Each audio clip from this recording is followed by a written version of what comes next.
நன்றி செலுத்திக்கிறேன். நான் வந்து இங்கே சோமானோன்னு நான் நினச்சி பார்க்கல. ஆனால் அன்றைக்கு நாள் நம்ம சோம் பண்ணிட்டு இருந்தோம்.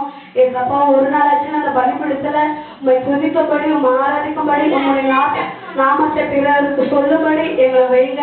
நாங்கள் இந்த கிராமத்துக்கு தெரியல அநேக பேருக்கு நாங்கள் சாட்சியாக இருக்கணும்.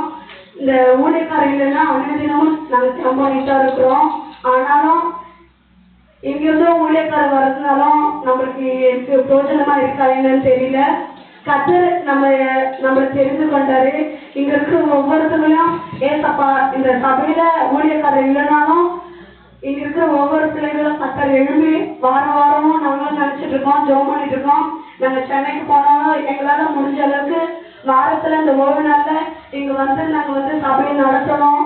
இன்னும் கர்த்தர் எங்களை வளமையா எடுத்து பயன்படுத்தணும் நாங்க ஆண்டவர்கிட்ட ஜெபம் பண்ணியிருந்தோம். நாளையில நான் வந்து இங்க நிற்பேன்னு எனக்கு நிஜமா எனக்கு தெரியாது.